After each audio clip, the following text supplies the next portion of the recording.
Hello and welcome to The Birth of a New Dimension. On this 1-hour broadcast, I bring to light ideas and concepts and behaviors that will help prepare Earth's surface human culture for the bringing together of various dimensions. This will comprise what is the birth of the new dimension. So you do not have to be concerned about the death of the old world or the death of your old body. It's not like that. It's not like we're going to take a wrecking ball and bring down your house. It's more like we are going to transform your present house by building a wonderful new addition onto it. So brief pause while I get started here. I bring this up because there is a great deal of cultural programming here and cultural conditioning, and much of it is religious. However, even if you consider yourself to be a secular person, religious expectations have still been programmed into your mind.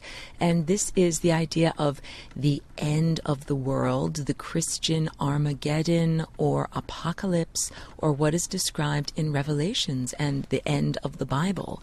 And quote unquote, it's the end of the Bible. If you are a person who is programmed with the linear mindset of the present time and place, you have the idea that there was a creation of the world, there is the duration of the world, and then there will be the destruction of the world, and then you can expect to have a new world. Well, I am here to tell you that the birth of a new dimension is not what you imagine in terms of the Christian or Judeo-Christian eschaton, or apocalypse, or end of everything. And I'll just be impeccable with my language here. Apocalypse does not mean end of everything. Apocalypse comes from apokalypsos. This is Greek. It actually means to take the lid off of something. So in this case, it is the removal of the eyelid, making evident things which once were obscured. And also, let me be impeccable with my language, Armageddon. This is a total twisting of words. It comes from the biblical translation Har Megiddo, meaning Mount Megiddo, which is a place that it is prophesied that plans will be made for a final denouement. So first of all, I'm here to give you information and hopefully bust you out of the linear form of consciousness that you have been residing within, I want to say limited by, or even imprisoned by for a very long time. The battle is right now.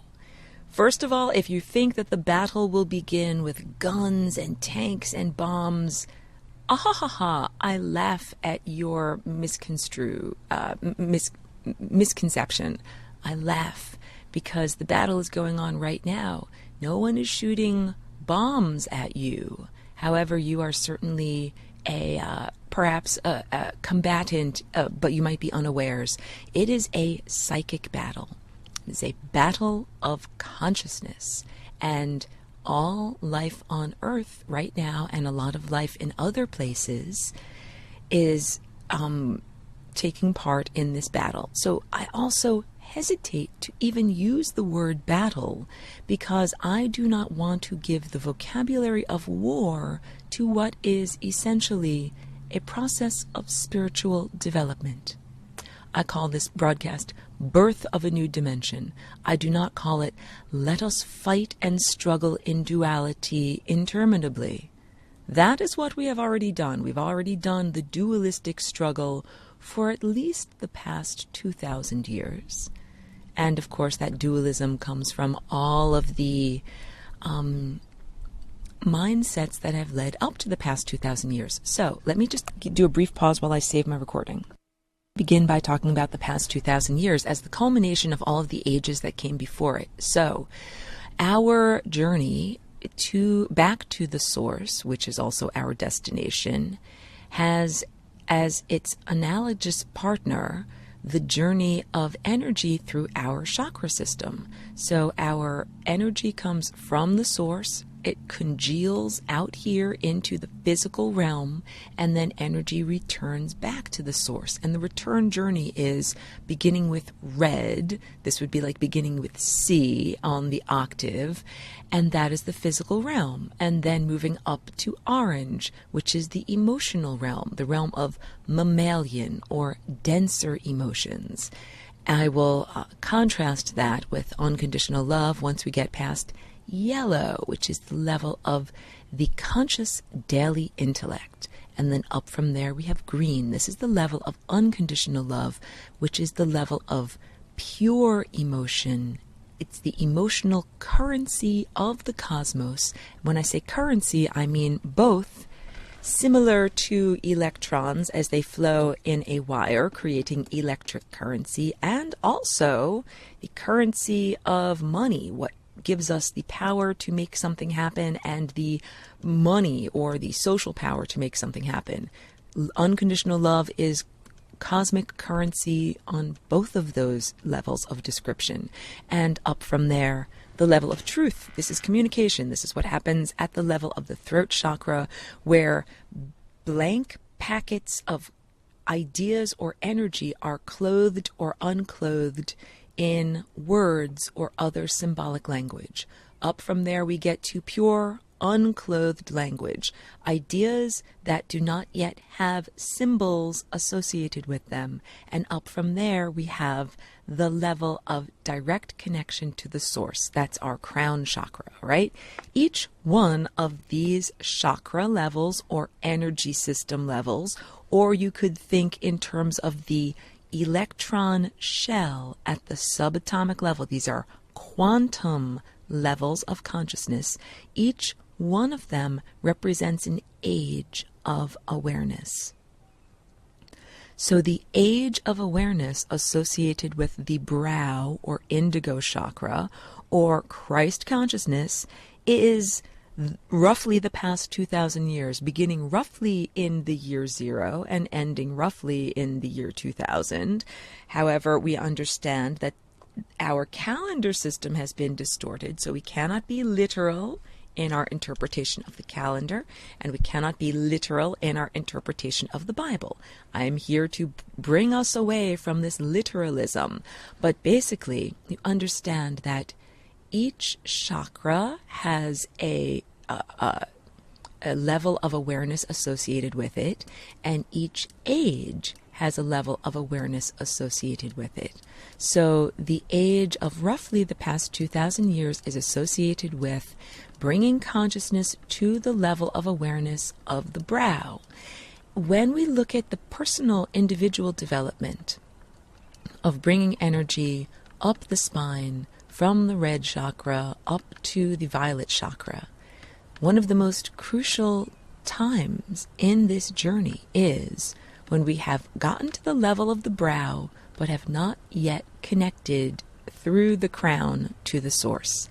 It's an incredibly vulnerable state because you are seeing at the anthropomorphic level, not at the abstract empirical level. And let me make a distinction between these two levels of seeing. So first of all, we perceive through our physical eyeballs. We perceive the physical realm around us. With our non-physical inner eye, our eye of insight, we perceive non-physical reality. Non-physical reality is an abstraction. In the same way that music, the musical score, if you look at notes written on a piece of paper, it's an abstraction. It's not actually the experience of hearing music. It is the experience of looking at a bunch of symbols that symbolize what music actually is. When you perceive in the abstract realm through the brow chakra connected to the source through the crown chakra, you perceive abstraction. Okay, so let's have a little lesson here. Let's do art history. What is the difference between abstract and representational art? And I'm using this so that we can define abstraction. Abstraction is a painting that is not a painting of a thing. When I look at it, I do not see a bowl of fruit or a human face or a dog or a cat or a landscape or a fork or anything that is a thing, a bumblebee. I see abstraction. So the beginning of abstract art was the beginning of cultivating human consciousness to be able to be aware of abstract entities in a higher realm, okay?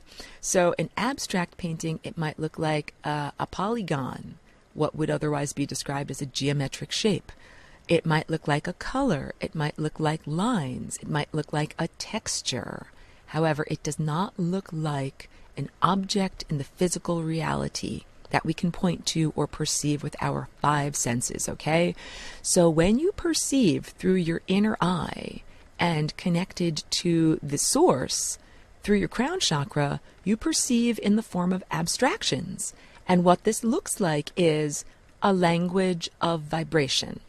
I do not any longer call it a language of light, because although I am very visually centered and at first perceived this language of vibration through my visual centers, and so I saw it as something that looks like a painting or a sculpture, or could be translated easily into a painting or a sculpture, I also understand now that it's also a language of music or tone. So the most impeccable description I can give you of this vibratory language is that it is a language of color, line, shape, form, movement, texture, and tone. So let's not just be simple and call it geometry, because geometry comes from the root word geo, meaning earth, and was a simple way for measuring earth so that agriculturalists in the beginning of civilization could measure their farmland and share their what they grew on their farm equally. So we are talking about an abstract language, not merely the way to measure real estate on earth. We need a more impeccable language in order to be able to speak about it. So we're talking about abstraction. And when you perceive the abstract realm, you will perceive colors, that, or sometimes tones like different musical notes. You will perceive movement. The movement might be in the shape of a line or an actual form, such as a sphere or a triangle or a torus. And the energy itself can have different qualities to it, such as a texture, a softness, or a hardness. Or these are describing the various qualities of this energy. But the energy itself is abstract. So it might be for you like looking at a kaleidoscope or looking at an abstract painting. However, we are not speaking about looking at beings or interacting with beings that necessarily have two arms, two legs, a head, and a face with two eyes, a nose, and a mouth. Brief pause. Now I'm going to link up to a picture of Birth of a New Dimension, which is my painting that I have completed recently. And in that painting, you will see faces that look like what one would describe as extraterrestrial faces. They are kind of triangular in shape, a rounded triangle, and they have large teardrop-shaped black eyes. Let me tell you and describe to you that for me, that is a visual shorthand. That is a symbol that tells me this is otherworldly consciousness, quote unquote, otherworldly consciousness, insert face here.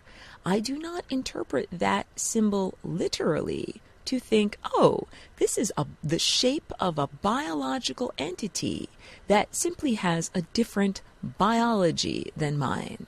Like my biology looks humanoid, and I have facial proportions that conform to these facial proportions. When the proportions are distorted in a certain amount, then I am no longer interpreted as human according to what is here in this time and place. And the reason for that is what I describe as one's anthropomorphic filter. So if you've ever seen the movie Hitchhiker's Guide to the Galaxy or read the books, they're brilliant, they're comedic, and also quite informative. And there's a lovely little thing in there called the babble fish. It's a little fish that crawls inside of your ear and acts as a translation device for any language. Well, your anthropomorphic filter is like your babble fish. It is the translation device through which you perceive the world. This is really important. If you're human, your anthropomorphic filter or your translation device is human-shaped. You look at the world through a human filter. You don't look at the world through a feline filter or a canine filter or a porcine filter. You look at it through a human filter. Anybody who matches your filter, you look at as same. you are a human like me. Your face is shaped like me. Your proportions are the same as me. You're like me. Anybody whose filter does not fit your human filter is seen as other. You're either a cat or a dog or a pig or an extraterrestrial. And your human filter might use as the symbol for non-terrestrial life the traditional triangular shaped, small chin, big-eyed, giant-headed, skinny-necked alien. However, I will tell you, please do not get stuck in the form. This is the teaching of a lovely teacher, a Native American teacher, Joseph Beautiful Painted Arrow, and he would teach, don't get stuck in the form. This is to say, don't get so stuck in your expectations of what the form or what shape something will be that you cannot appreciate what is contained within that form. So it's like saying it doesn't matter if you are drinking liquid out of a glass or out of a mug or out of a high-heeled shoe. You are still drinking liquid. Focus on the liquid that you're drinking, not the container that is containing it. And we're talking about containers for consciousness. So when we begin interacting with consciousness from different places will have different shapes. Some of these beings will be abstractions. Some of them will not be abstractions, and yet we will be interpreting those beings with bodies through our anthropomorphic filter. So if your filter is shaped like a human and you see something that has a body through your human filter, you will say, you are other than human. You're different than me. But let's also use as an example the difference between what your body is shaped like right now and what the body of, let's say, a Cro-Magnon of 20,000 or 30,000 or 50,000 or 100,000 years ago, a Neolithic Stone Age hunter-gatherer, the way that it is described romantically in science and in literature, but a person who is not groomed like you are groomed, who is not cultivated like you are cultivated, who doesn't have dental care in the way that you have dental care. If you traveled back in time as your well-groomed, well-polished, well-nourished form as you currently are, and you presented yourself to a very primitive, uncultivated being of that time, they might perceive you as being other than what they are, because you are not covered in a natural hairy pelt. Most of us shave our armpits or our legs so that we're not covered in a warm pelt of fur to protect us from thorns and branches and keep us warm while we live, in the wild, quote unquote. Most of us take care of extra body hair. So they would look at you and say, well, where is all of your fur? Wow, you must be so cold. They'd look at your teeth and say, how miraculous that you have all of your teeth and that they're white and they're unbroken and that they are in good shape. I mean, all of the things that we have cultivated ourselves into would be an exotic change. Even the cleanliness of your skin, the fact that males scrape the hair off of your faces, and the idea of skincare for cosmetic reasons, that we might remove hair and polish our skin with oils and things like that.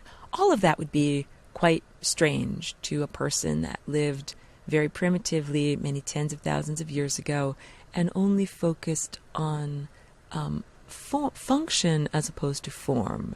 Like if you went back in time with brightly dyed blonde hair, that would be very otherworldly, because that would not be something that is, changing the function of your hair. Your hair is not working to keep you warm better. It's just something that is decorating you in a new and different way. So all of this is my very long-winded description of how you are not basically on a genetic level that different from people that walked around and lived very close to Earth. But due to the use of technology, you appear very different. And we'll get into technology as I'm moving forward on this broadcast. But basically, You appear very different because you've been cultivated into a different state, but the raw materials of who and what you are aren't that different.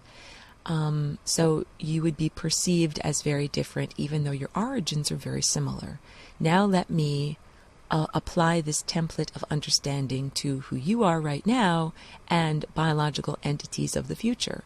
So biological entities of the future. I'm making a distinction here between physical corporeal entities and non-physical non-corporeal entities. Eventually we will all transcend corporeality and no longer have physicality.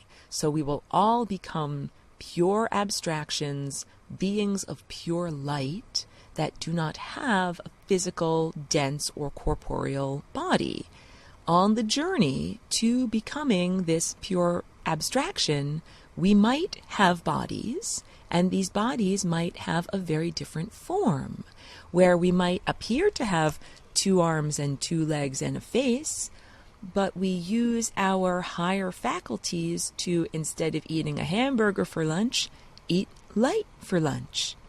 And then we might use our wings of pure consciousness to transport our humanoid-looking bodies to a different location where we have an adventure. So we still have 2 arms and 2 legs. We still have a sense of individuation, or like an individuated I am this person, as opposed to living a group mind, becoming a mycelium. You know, how different it is when we walk around with 2 arms and 2 legs and a head, as opposed to being a carpet of mycelium, which can also contain consciousness. And this begs the question, how would you, as a 2-armed, 2-legged, 1-faced humanoid being, interact happily and harmonically, satisfactorily with a mycelial mat? Because it's very likely that there is consciousness that is being contained in containers that are shaped like just giant networks of mycelium. I'm bringing all of this up with my moving mouth parts, flapping my moving mouth parts, so that we can begin to have the discussion of how do we integrate our present level of consciousness with consciousness that is coming from a very different direction, moving at a very different speed, and is in a different format. This is the loving approach.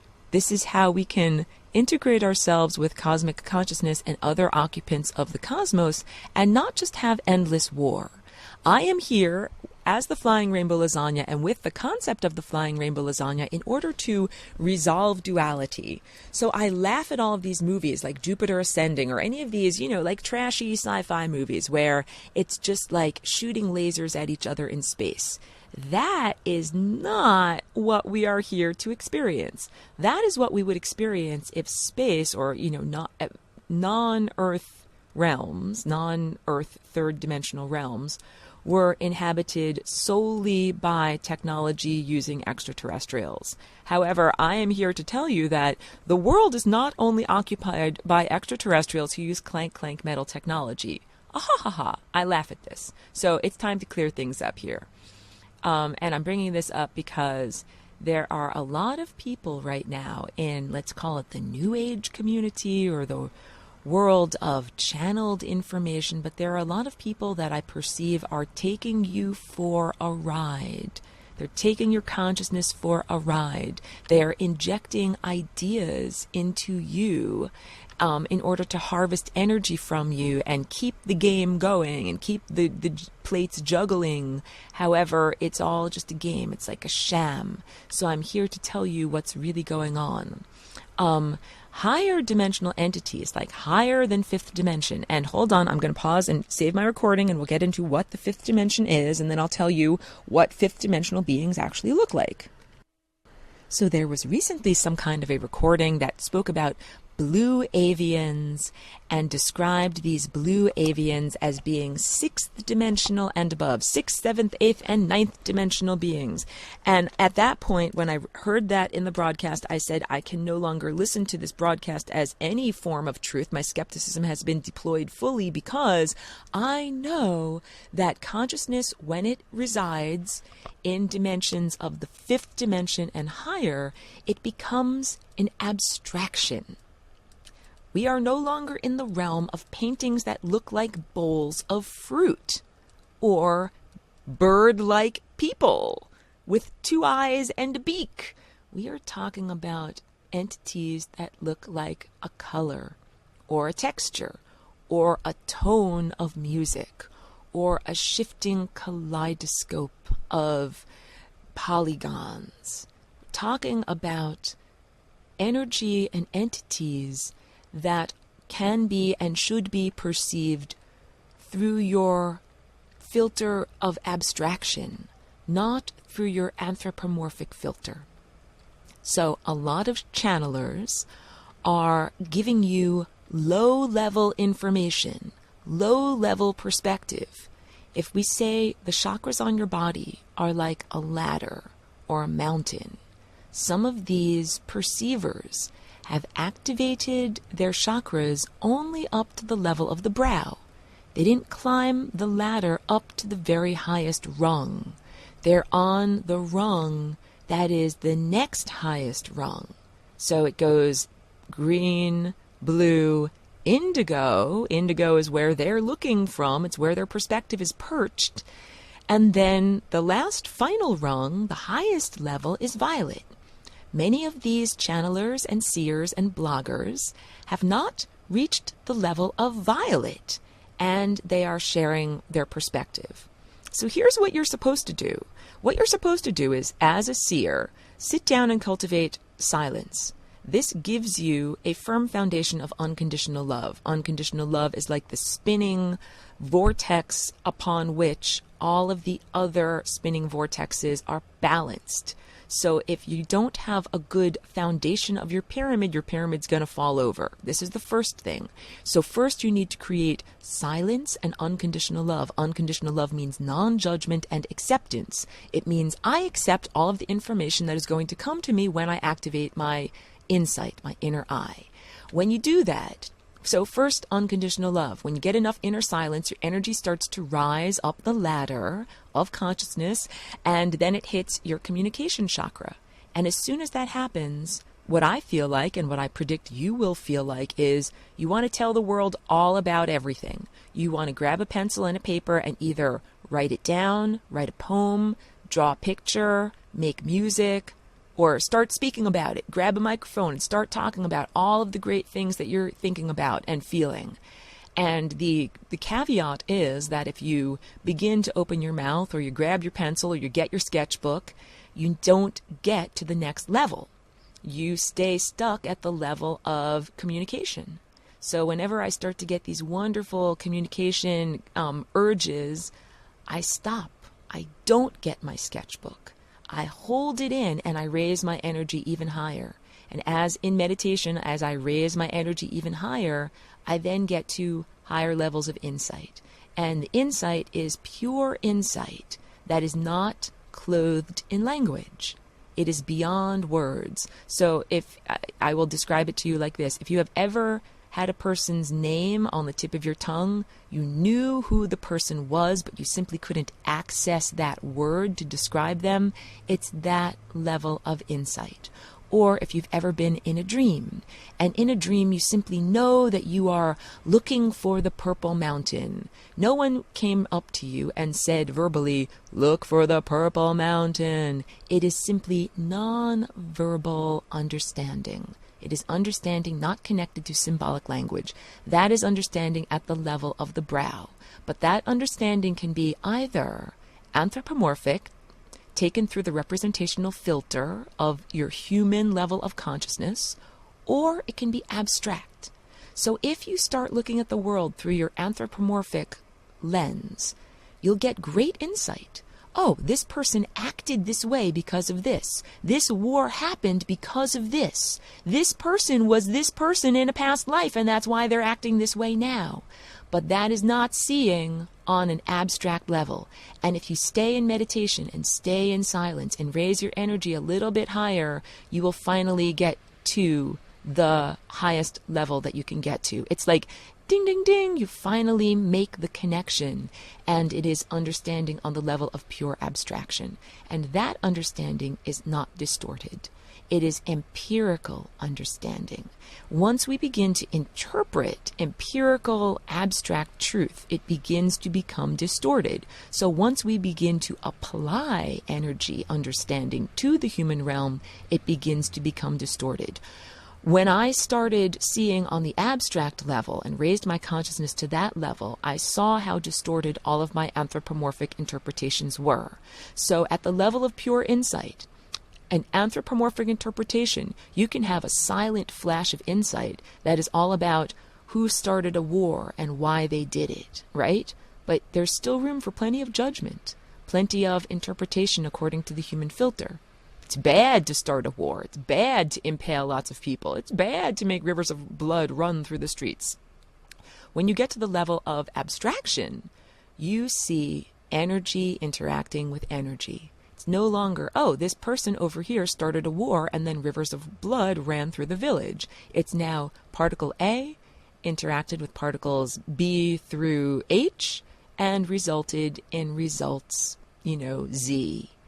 And when you look at events in those terms, there is much less judgment, much less criticism, much less of the idea of things that should and shouldn't be happening. And it is dispassionate and neutral. And one is simply looking at events and energy as they flow. All of this is going to be tied into my understanding of the ages and the chakra system and Christ consciousness. So just bear with me on this. So I am giving you the caveat in your personal development as you are raising your energy up your spine or awakening what in the Far East is described as your kundalini, the serpent of energy that is coiled at the base of your spine. When you have raised your kundalini up to the brow chakra but not beyond, you're incredibly vulnerable because you think you know everything. You are looking at the world through your insight, but still through your human filter. And there are a lot of people who are channelers and bloggers and religious figures and gurus who think that they have all of the answers, but they have not adequately raised their energy to the level of the crown chakra to be able to see abstractly. And they're giving out all of these missives and messages that I perceive as being highly distorted. So this is the first thing I am here to tell you. People who are describing to you technology utilizing extraterrestrials and extraterrestrials that are humanoid are seeing on a lower level. They're not seeing on the level of pure abstraction, because levels of pure abstraction are beings that are made of time. My friends, what does time look like? Would it look like a stick figure with a head and 2 arms and 2 legs? Would it have a spine? Would it be carbon-based? No. The answer to all of these questions is no. It would not be carbon-based. It would not be anthropomorphic. It would be made of time. It would be made of events. It would be made of awareness. And its lifeblood flowing through it would be the energy of awareness as it is flowing. So our lives and our timelines, your individual trajectory of consciousness is like one little tiny cell of this much larger being. Let's get into this here, because I'm going to go through how to build the dimensions from the 0th dimension to at least, the 9th dimension. And then we're going to talk about beings that have a time body. Please bear with me. I'm going to just brief pause while I save my work. So I have done this before on this broadcast, and I've also drawn a little sketch that you can access on the UCY homepage for Birth of a New Dimension. Connects to my Facebook page for Birth of a New Dimension, and that is where you will find a bunch of my sketches and drawings and diagrams, and there's a diagram that is called Building the Dimensions. We begin with the 0th dimension. It is 0 because it requires 0 pieces of information to describe a position within that dimension. You don't need to tell anyone the address of your house because your house is infinity. You can say, send all of my mail to infinity. It's where I live. It's where everyone lives. It's where everything lives. It's where every possibility lives. The 0th dimension is what science describes as that incredibly dense thimbleful of matter and energy and overlapping consciousness where everything reside before the expansion that science describes as the Big Bang. It's the presence of everything, all right? It's infinity. It's the source. It's also the destination. The huge leap of consciousness was the first time anything at the source decided to not be at the source. The presence of everything had to imagine not being with everything. It had to imagine, what would it be like if a little piece of myself wasn't here, but was somehow over there? The concept of not here, but over there. This is the creation of the first spatial dimension. It's like saying a person who was standing on the 0th dimension took one little baby step in any direction. And then we created a line. When you make 2 points and you connect them with a bunch of other little points in between in math, this is how we make a line. This is the first dimension. It requires one piece of information to describe the position of a point on a line. If you take a bunch of lines and you line them up next to one another, like imagine pencils lined up next to each other on a table, or if you're humanoid and you look at your fingers in your hand, you could see your hand lined up next to one another, we create a flat plane. So this is how we begin and how we continue creating the dimensions of the cosmos. The 0th dimension is a point. Many points lined up next to each other become a line. Many lines lined up next to each other become a plane. Then we take a plane and stack up a lot of other planes on top of it. If you can envision playing cards or many sheets of paper, flat things stacking up to eventually create a cube. And then we have the dimension you are probably the most familiar with because it's the dimension within which we reside, the 3rd dimension. So it takes 3 pieces of information to describe the presence of a point in the 3rd dimension. But guess what, my friends? You and I are not just static objects that exist in the 3rd dimension. Move your arm. I'm moving my arm right now. That proves that I am not a static object.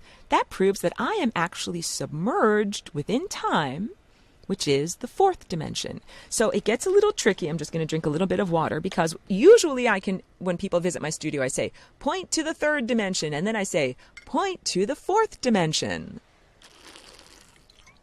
And this is very challenging because unless you're wearing a watch or there's a clock on the wall, we can't point to the 4th dimension. The 4th dimension is time. And all of the higher dimensions are made up of time. So here's how you can envision the higher dimensions. And this is what you'll see when you click on that little sketch. So imagine you're in a cube. This is your house that you live in or your room that you're currently occupying. And let's say right now it's 3 o'clock. Well, the cube of 3 o'clock is not the same cube that you woke up in the morning. That was the cube of 7 a.m. That cube is far behind you, like a train car, and you have moved forward in successive train cars until you are now occupying the cube of 3 p.m. And in one moment, you will be occupying the cube of 3:01, and soon you will occupy the cube of 3:05, and you will continue moving through the train cars down the length of the train as you move through time. Your journey will end when you are no longer moving through time, and we would call that death or the end of your trajectory of consciousness, okay? So your life is like a long train. Each moment is a train car, and the first train car of your life is your birth, and the last train car of your life would be considered your death. One timeline is the 4th dimension, and you could call yourself a 4th dimensional being. Now let's envision a train station where there's many different train tracks lined up parallel to one another and many different trains on each of those train tracks. That is the 5th dimension. Okay? From now on, whenever a New Age channeler talks about the 5th dimension, I don't know what they are talking about, but that is what I want you to be envisioning. A being who lives at the train station, Like imagine a bird that is flying up above all of the parallel train tracks and can see where they go.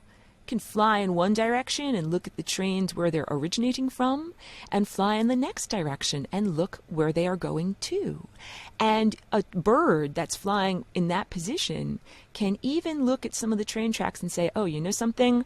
There's a cow on that train track, and if you are on that train, it's going to smash into that cow, and there's going to be a horrible accident, all right? So the perspective of a fifth dimensional being would be able to look into the future, look along the timelines, and say, here are the timelines where there is a catastrophe. Here's the impending doom, all right? I'm going to go even further into the sixth dimension. So if you lined up timelines parallel next to one another, you have the train station. Now let's say we stack up many possible versions of the train station on top of one another, in the same way that we can line up flat cards to make a deck of cards. And you might be like, Aurora, the analogy is breaking down. I don't understand. The experience of a bird looking from the sixth dimension is one who can see where the time tracks were and how they've been rebuilt. So let's say one of the time tracks had a part where the track was mangled, and if you tried to ride on that area of the tracks, the train would be derailed. But then let's say we sent a repair crew, out to those tracks, and we fixed them up. So they once were broken, but now they're fixed. Now you can ride on that timeline with no problem. A sixth dimensional being would be able to perceive not only the impending doom and catastrophe, but also when those catastrophes have been fixed or healed or averted, because you must understand that time is not a static creation. Time is an ever-changing, ever-shifting mosaic. All right? I also use the analogy with the fifth dimension that if the fourth dimension is like a loaf of bread, like a French bread, a long skinny loaf of bread, the fifth dimension is the bakery where that bread is made. The bakery where ingredients such as water and flour and yeast and the ovens actually come together to create substance. The fifth dimension is a realm of pure possibilities and uncollapsed waveforms. It's the musical score of the cosmos that has not yet been played by an instrument or, not yet created as a symphony. It's the place where creation is happening. And when the recipe for the bread is changed or the loaf is kneaded, it changes everything. That's the sixth dimension. A sixth dimensional being would be able to perceive all of the timelines in the cosmos and the way that they have been and the way that they've changed and been repaired, all right? So a sixth dimensional being would not look like a big, giant, fluffy bird with a beak and two eyes. That is totally erroneous. And I am telling you to deploy your skepticism fully to anyone who speaks about higher dimensional beings looking humanoid, because they do not. They look like time. They are an abstraction. And to further strengthen this analogy, they care about you because you are a cell within their body. In the same exact way that mitochondria are organelles, they are subcellular organelles that make the cell move, and we would all die, our physical cellular bodies would all no longer function without the presence of mitochondria. Larger beings, sixth dimensional and higher beings, care about you, me, and everyone who's alive and submerged within time, because we are like the subcellular organelles. We are like the living creatures within the living creature. And you and I care about the health and well-being of our mitochondria because we would die without our mitochondria. And these larger sixth dimensional and higher beings care about you and I because they would die if our timelines were corrupted. It's not that, not just the presence or absence of our cellular life on Earth, but are you doing the right thing at the right time? Are you driving down the right road at the right time? Having the right phone conversation at the right time? Eating the right food at the right time? Now it all becomes incredibly intentional. None of reality is accidental. I'm telling you this. This is all woven together as a beautiful tapestry of consciousness. And things are not happening randomly. So you are participating in a symphony. And it is essential for you as a musician to play your musical notes at the right time and for the right duration. And this is what I mean when I say we connect through our crown chakra, through our highest chakra, to the highest consciousness, and then we become informed participants in this symphony, not merely blind or deaf stumblers along. Brief pause. We are exiting the age of the brow chakra. This is the age of the chakra of seeing on the anthropomorphic level and misinterpreting everything through one's human filter before we actually get to the level of pure abstraction.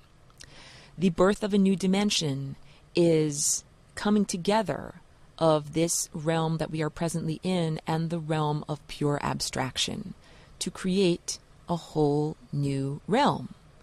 So it's like saying we're not just wrecking ball smashing down the walls of the old house, and then you have to live amidst rubble and then build a new realm. This is your twisted mindset that arises out of the programming of the Judeo-Christian culture within which you are submerged, expecting your own personal eschaton, personal end of the world, or a cultural and planetary eschaton. And I am here to tell you that you can revise upward your understanding, that we are going to change the dimensions, not by destroying the dimensions, or not by killing your present physical body, but by transforming the dimensions, by transforming your present physical body. So imagine that we are taking your present genetic and cellular structure and making amendments to it, building a new porch, building a sunroom, changing the way the plumbing is structured, and changing the way the house is structured so much that all of a sudden it just becomes a whole new place to live. I am giving you this broadcast so that you can let go of the fear. You can let go of the fear of your own personal death, because this is the ego fears death. The ego fears being unmade. It fears the end of the train tracks. The ego is looking ahead down the train tracks and it says, tell me what's coming next, tell me what's coming next, because it's afraid. This is why people look for channeled information and predictions of the future, and people are now talking about Wave X and what's coming in September and all of these things. I just have to tell you, first of all, be extremely skeptical of people who are telling you about things on an anthropomorphic level. If they aren't speaking about pure abstraction, be skeptical. And second of all, let go of the fear, because you're looking at all, or I'm interpreting your desire to look at all of these messages and predictions because you want to know, your ego wants to know, what's going to happen to me? The ego is me. I care about me. And I love the ego.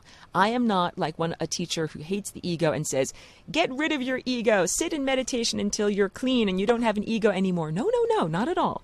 That's like saying, go to the gym and exercise until you don't have a body anymore. Like, no, that's not what I want you to do. I want you to go to the gym and exercise until your body is a lean, athletic, joyous machine for expressing who your spirit is. So I want you to have an ego, but I want your ego to be the ego that allows you to fully express the truth of your divine connection.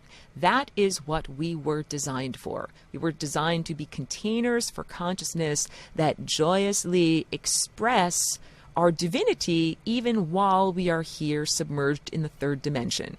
Not to be cut off from our divinity and have the experience of like a robot that has lost its connection to the home office, like bumping into walls, walking around. What am I here for? Who am I? Where am I going? What am I supposed to do? No. That's not what we're supposed to experience. We're supposed to experience 100% totality, connection throughout our lives. And we are living in a historic era that is an aberrant era.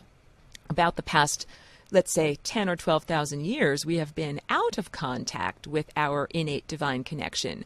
And so when spirit teachers come along, like the great teacher Yeshua, people interpreted that person as a lone example, not that that person is saying this is who we're all supposed to be. And then that person became idolized, and there was an entire system of oppression that was created in his name, which is known as Christianity. And that is all because of the limitation of the level of consciousness that we were experiencing in that age. So we have exited that age, the age of Pisces, the Piscean age, the age of the brow chakra, and we are now in the age of Aquarius. This is the violet chakra.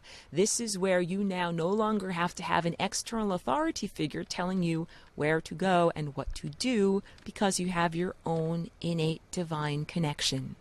No priest or leader outside of you is meant to tell you what to do.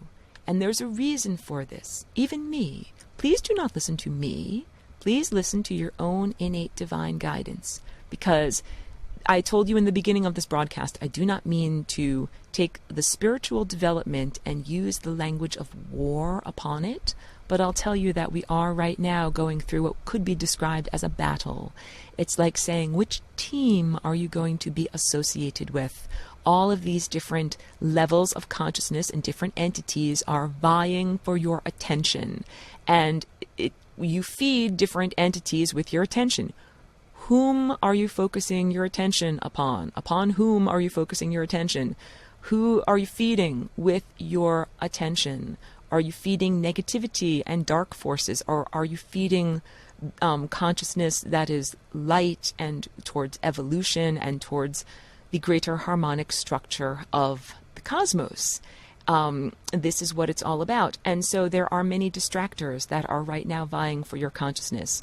My best advice is to unplug from the media as much as possible and to connect to nature and to go within, because it's a soul migration. You could envision all of us as your soul, as your consciousness, as being like Canada geese. And we're about to jump off the ground from where we live and fly for thousands of miles until we get to our, winter feeding grounds or our summer nesting grounds. And no one can make you flap your wings for you. You have to flap your own wings. You have to be an athletic, lean, cultivated bird or, consciousness to fly around and get to the next place. Or let's use little baby sea turtles as an expression here, as an analogy. Everybody has to hatch like little baby sea turtles and claw your way out of the sand and make it across the beach with all of these seagulls and predators trying to eat you so that you can make it to the ocean of consciousness and actually live your life. We are in that process right now. There are many beings vying for your attention in the same way that there are seagulls trying to eat the little baby sea turtles. These are entities that are imposters or distractors or beings that are trying to tell you what to do and where to go, when the real name of the game is that you're supposed to tell yourself where to go and what to do.